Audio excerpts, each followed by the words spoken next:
تو گنتی کے 4 ہی تو کلمات تھے، حسبی اللہ و نعم الوکیل۔ جو ہی آگ میں پھینکا، اور خود نہیں انہوں نے پھینکا، منجنیق میں ڈال کے، کیونکہ آگ اتنی سخت تھی قریب کوئی جاتا ہی نہیں تھا۔ اللہ تعالیٰ نے کتنا کمال اپنے پیغمبر کو دکھا دیا۔ ہاتھ بھی بندھے تھے، پاؤں بھی بندھے تھے، جن رسیوں کے ساتھ ہاتھ پاؤں بندھے تھے سوائے ان رسیوں کے باقی ساری آگ نظر ہی نہیں آئی۔ اللہ نے گلزار بنا دی۔ کیوں گلزار بنایا؟ کیونکہ آگ کس نے بنائی ہے؟ وہ ساری مخلوق تو اللہ کی ہے۔ اس سے جب تعلق مضبوط ہوگا، مخلوق کی طاقت کیا ہے کہ آپ کو وہ پریشان کرے۔ قُلْنَا يَا نَارُ كُونِي بَرْدًا وَسَلَامًا عَلَىٰ إِبْرَاهِيمَ، ہم نے کہا آگ کو ٹھنڈی ہو جاؤ، لیکن اتنی بھی ٹھنڈی نہ ہونا کہیں میرے پیغمبر کو سردی بھی نہ لگ جائے۔ باپ دیکھ رہا تھا کہ وہ تھوڑی سی جو چنگاری تھی اس سے رسیاں ہاتھ کی بھی جل کے کھل گئیں اور پاؤں کی بھی، تو باپ کہتا ہے نعم الرب ربک یا ابراہیم، ابراہیم تیرا رب تو بہت بڑا نکلا، اس نے تجھے کچھ ہونے ہی نہیں دیا۔ کیا کلمات پڑھے تھے؟ حسبی اللہ و نعم الوکیل۔ اللہ کے رسول اپنے گھر میں ہیں صلی اللہ علیہ وسلم، کس طرح لائن بنا کے کھڑے ہیں لوگ باہر، کیا کرنے کے لیے کہ آج نکلنے نہیں دینا، بس آج یہ کام ختم ہی کر دینا ہے۔ ان الناس قد جمعوا لكم فاخشوهم فزادهم ایمانا وقالوا حسبنا اللہ ونعم الوکیل۔ اللہ کے رسول نے کیا پڑھا تھا؟ حسبنا اللہ ونعم الوکیل۔ وہی دروازہ، وہی گھر، وہی لوگ، ہاتھوں میں لاٹھیاں بھی پکڑی ہوئی ہیں کہ آج بس کام تمام کر دینا ہے، پاس ہی گزرے ہیں، اللہ نے اندھا کر دیا، دیکھ نہیں سکے۔ جب تک میرا اور آپ کا یقین نہیں ہوگا کہ رب سے تعلق جب قائم ہو جاتا ہے تو دنیا جہان کی مصیبتیں جو ہیں وہ ختم ہو جاتی ہیں، اور رب سے تعلق کو اللہ کے ذکر کے بغیر حاصل کرنا ممکن نہیں ہے۔ امام ابن القیم رحمہ اللہ سے درود پڑھا کریں، کہتے ہیں بس مولویوں کو تو کام کو نہیں ہے، تو ہمیں کہتے ہیں کہ ہم بھی اس دن یہی کام کریں۔ اللہ کے رسول نے فرمایا تھا کثرت سے درود پڑھو، فإن صلاة أمتي تعرض علي في كل يوم جمعة، کیونکہ جمعے کے دن مجھ پہ میری امت کے درود پیش کیے جاتے ہیں۔ فمن كان أكثرهم علي صلاة كان أقربهم مني منزلة، جو کثرت سے جتنا زیادہ درود پڑھتا ہے قیامت کے دن وہ میرا امتی اتنا ہی سب سے میرے قریب ہو۔ کتنی خوش نصیبی ہے۔ کچھ لوگ کہتے ہیں کہ یہ جو قرآن و سنت کی بات کرتے ہیں نا، جن کو اہل حدیث کہتے ہیں، یہ تو درود کے نعوذ باللہ منکر ہیں۔ منکر نہیں کہتے، منکر کہتے ہیں، کیونکہ ان بیچاروں کو یہ نہیں پتا ہوتا کہ منکر اور منکر میں بھی کیا فرق ہے۔ جبکہ کتاب و سنت کو سمجھنے والے کیا کہتے ہیں کہ ساری زندگی دعا کرتے رہو، اگر تم درود نہ پڑھو وہ دعا قبول ہونا تو دور کی بات، وہ دعا تو آسمانوں تک چڑھتی نہیں۔ کوئی پوچھے تو صحیح نام سے کہ ہمارا موقف کیا ہے، خود سے ہی بات بنا کے کہہ دیں کہ قرآن و سنت کو ماننے والے ایسا کہتے، ہم تو نہیں ایسا کہتے۔ ہم تو کہتے ہیں دنیا میں سب سے بڑا خوش نصیب ہی وہ ہے جو اللہ کے ذکر کے بعد سب سے زیادہ درود پڑھتا ہے۔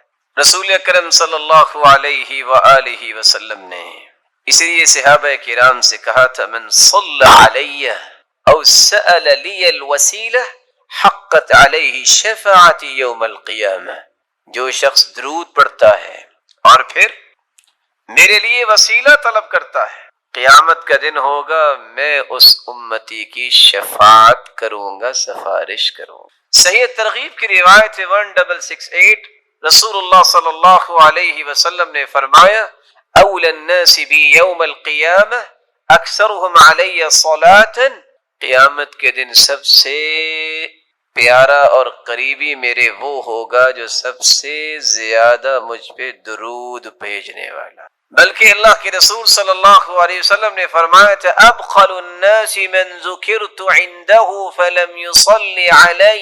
بخیل تو دنیا میں بہت ہیں، لیکن سب سے بڑا بخیل کسی نے دیکھنا ہے تو وہ ہے جس کے پاس میرا تذکرہ ہو اور پھر وہ درود نہ بھیجے۔ یہاں رک کے میں ایک گزارش کروں گا بڑوں سے بھی اور چھوٹوں سے۔ کچھ تو اللہ کے رسول کے دشمن ہیں، کافر، کچھ ایمان لانے کے باوجود بھی دشمنی کرتے ہیں کیونکہ اللہ کے رسول کی بات نہیں مانتے اور آپ کے وزیروں اور مشیروں کو برا بلا کہتے ہیں، یہ بھی دشمنی ہے اللہ کے رسول۔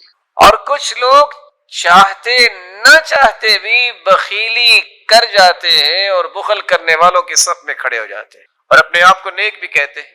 آپ پوچھیں گے وہ کیسے؟ اپنا نام آئے گا تو 4 سابقے 4 لاحقے، ایم اے پاس ہے، بی اے پاس ہے اور یہ ماسٹر کیا ہے، یہ ایم فل کیا ہے، پی ایچ ڈی کی ہے، اس کے بغیر نام لکھنا بولنا سننا پسند ہی نہیں ہے۔ سرتاج رسول صلی اللہ علیہ وسلم کا نام آئے گا تو کیا ڈال دیں گے؟ صاد۔ بخیل ہے۔ تیری زبان کی سب سے بڑی سعادت یہ ہے، تیرے قلم کی سب سے بڑی سعادت یہ ہے اس زبان کی نوک پہ بھی آئے محمد الرسول اللہ صلی اللہ علیہ وسلم۔ اس سے بڑی سعادت کیا ہے قلم کی؟ وہ ساری دنیا کی باتیں لکھ لے، اللہ کے ذکر کے بعد محمد مصطفیٰ کا نام آئے تو صلی اللہ علیہ وسلم نہ کہے، سعادت کیسے؟ خوش بختی ہے۔ تو میں بات اگلی کرنے سے پہلے ایک وعدہ لینا چاہوں گا، اور اگر اس وعدے پہ ہم سب پختہ ہو جائیں تو آج کی مجلس اس کا فائدہ ثابت ہو جائے گا۔ کون ہے جو آج کے بعد جب بھی لکھے گا وہ صاد یا صلعم نہیں لکھے گا بلکہ پورا لکھا کرے گا صلی اللہ علیہ وسلم؟ کون کون وعدہ کرتا؟ آپ اہل علم ہیں، آپ کو ان باتوں کا خیال کرنا چاہیے۔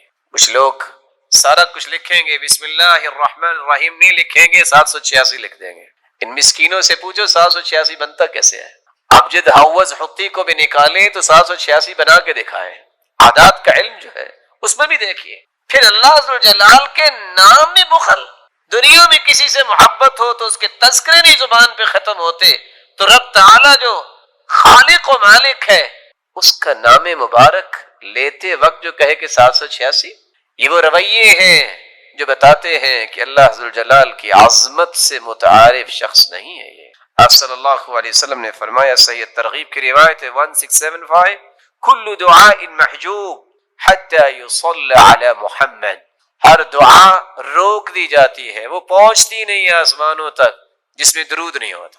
بلکہ حسین ابن علی کی روایت ہے صحیح ترغیب کی 1681، من ذکرت عنده فخطئ الصلاة علی خطئ طریق الجنہ، جس شخص کے پاس اللہ کے رسول صلی اللہ علیہ وسلم کا تذکرہ کیا جائے وہ درود پڑھنا بھول جائے، وہ درود پڑھنا بھولا نہیں، جنت کا راستہ بھول گیا ہے۔ یہ ہمارا موقف ہے، اس پہ کوئی اشکال ہے تو کوئی بتائے۔ ہمارا تو موقف ہے دعا ہی قبول نہیں ہوتی، دعا چڑھتی نہیں ہے، وہ جنت کا راستہ ہی بھول جاتا ہے۔ کون کہتا ہے کہ قرآن و سنت کی بات کرنے والے درود کے منکر ہیں؟ یہ صرف حاسد اور ناقد جو ہے جس کے پاس کوئی دلیل نہیں بنتی تو پھر وہ تانے دیتا ہے۔ تان و تشنیع کرنے والے کبھی بھی فلاح نہیں پاتے۔ اللہ کے رسول صلی اللہ علیہ وسلم پر درود بھیجنا یہ ہر مسلمان کی سب سے بڑی سعادت ہے اللہ جلال کے ذکر کے بعد۔ آپ صلی اللہ علیہ وآلہ وسلم کی محبت کا یہ تقاضا کہ آپ پر درود پڑھا جائے، اس کے بارے میں ایک ضروری بات سمجھنے والی ہے۔ کتنے لوگ ترجمہ کرتے ہیں ان اللہ وملائکتہ یصلون علی النبی، ان اللہ وملائکتہ، بے شک اللہ ذوالجلال اور اس کے فرشتے، یصلون علی النبی، وہ نبی پر درود بھیجتے ہیں۔ یہ ترجمہ ٹھیک نہیں ہے۔ یا ایھا الذین آمنوا صلوا علیہ وسلموا تسلیما، اے مومنو تم بھی درود پڑھو۔ لفظ صلاۃ جب اس کی نسبت اللہ ذوالجلال کی طرف کی جائے، ویسے تو صلاۃ کے 18 معنی ہیں عربی زبان، لیکن جب یہ کہا جائے صلی اللہ، اس کا مطلب ہوتا ہے اللہ ذوالجلال رحمتوں کی برکھا برسائیں گے، تعریف کریں گے، والثناء، فرشتوں کے سامنے اپنے محبوب کے تذکرے کریں گے کہ یہ میرا محبوب ہے جو سرتاج رسول ہے۔ وہاں درود مانا نہیں ہوگا۔ لفظ صلاۃ جب فرشتوں کے ساتھ استعمال ہو، صلت الملائکہ، فرشتوں نے صلاۃ پڑھی، کیا مطلب؟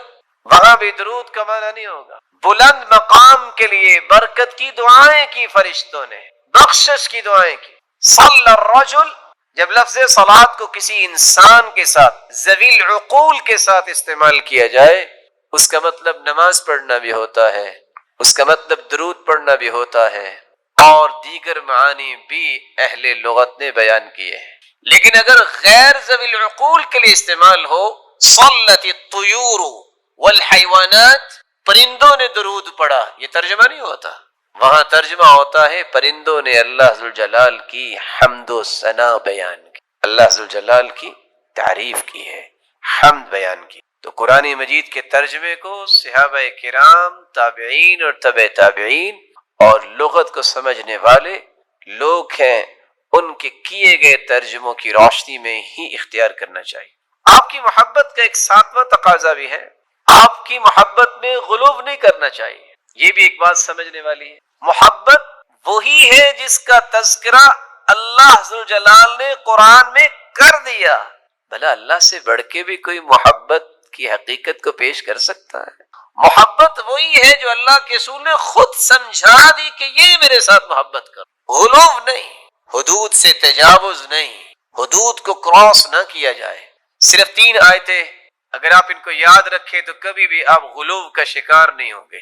سورۃ الانعام کی 50 نمبر آیت، سورۃ الاعراف کی 188 نمبر آیت، اور سورۃ الکہف کی آخری آیت 110 نمبر آیت. اللہ ذوالجلال فرماتے ہیں قُل لَا أَقُولُ لَكُمْ عِنْدِي خَزَائِنُ اللَّهِ وَلَا أَعْلَمُ الْغَيْبَ وَلَا أَقُولُ لَكُمْ إِنِّي مَلَكٌ إِنْ أَتَّبِعُ إِلَّا مَا يُوحَى قل هل يستوي الأعمى والبصير أفلا تتفكرون. قل لا أقول لكم عندي خزائن الله. میں بڑی محبت کے ساتھ، ادب کے ساتھ، احترام کے ساتھ یہ پیغام پہنچانا چاہتا ہوں ان مسلمانوں تک بھی جو محبت کا دعویٰ بھی کرتے ہیں اور اس آیت کی روشنی میں محبت کے زاویوں کو اختیار نہیں کرتے، غلو کرتے. کیا کہتے ہیں کہ خزانوں کا مالک ہے تو اللہ کا رسول نہیں. میرے محترم، خزانوں کے مالک اللہ ذوالجلال ہے، کیونکہ اللہ ذوالجلال نے اعلان بھی کروایا ہے تو اسی ہستی سے. قل، فرما دیجئے، لا اقول لکم عندی خزائن اللہ، میں نہیں کہتا کہ میرے پاس خزانے ہیں اللہ تعالیٰ کے. صحیح بخاری کی روایت ہے 3117، سیدنا ابو ہریرہ رضی اللہ تعالی عنہ بیان کرتے ہیں اللہ کے رسول صلی اللہ علیہ وسلم نے فرمایا ما اعطیکم ولا امنعکم، نہ میں تم سے کوئی چیز روک سکتا ہوں نہ میں تجھے کوئی دے سکتا ہوں. انما انا قاسم اضع حیث امرت، میں تو تقسیم کرنے والا ہوں کہاں؟ جہاں مجھے حکم ہوگا. اور دوسری روایت کے الفاظ ہیں انما انا قاسم واللہ یعطی، دینے والا وہی ہے، میں تو تقسیم کرنے والا ہوں. قل لا اقول لكم عندي خزائن الله ولا اعلم الغیب، میں نہیں کہتا کہ میں غیب جانتا ہوں. لوگ کیا کہتے ہیں آج؟ جو گزشتہ 10 دن گزرے، 15 دن، کیا سنا آپ نے؟ محبت میں تجاوز کہ اللہ کے رسول تو غیب جانتے. قرآن سمجھا کریں، قرآن پڑھا کریں اور اللہ کے رسول کے فرامین کو پڑھا کریں، سمجھ آئے گی محبت کیسے کرنی. قرآن کہہ رہا ہے وَلَا أَعْلَمُ الْغَيْبِ، میں غیب نہیں جانتا. کون فرما رہے ہیں؟ وہ ہستی جس جیسی ہستی اللہ نے پیدا نہیں کی. صحیح بخاری کی روایت ہے 4001، ربیع بنت معوذ رضی اللہ تعالی عنہ بیان کرتی ہیں دخل علی النبی صلی اللہ علیہ وسلم غداة بنی علی فجلس على فراشه. میری شادی کے دن اللہ کے رسول تشریف لائے اور میرے پاس آ کے بیٹھے کہ مجلسی کا منی وجویریات یضربن بالدف، کچھ چھوٹی بچیاں جو ہیں من قتل من آبائهن یوم بدر، بدر کے شہداء کے متعلق ندبہ کر رہی تھی. یندبن، تو ایک بچی کہنے لگی وَفِينَا نَبِيٌّ يَعْلَمُ مَا فِي غَدِي، ہمارے درمیان اللہ کے پیغمبر ہیں جو کل کے بارے میں بھی جانتے ہیں۔ آپ نے فرمایا لا تقولی هكذا، لا تقولی هكذا وقولی ما كنت تقولین، یہ نہ کہو جو پہلے کہہ رہی تھی وہی کہو جو شہداء کی اب بات کر رہی تھی۔ لا يعلم ما في غد الا اللہ، اللہ کے سوا کوئی بھی غیب کے بارے میں اور کل کے بارے میں نہیں جانتا۔ آپ نے فوراً منع کر دی۔ قل لا يعلم من في السماوات والأرض الغيب إلا الله وما يشعرون أيان يبعثون۔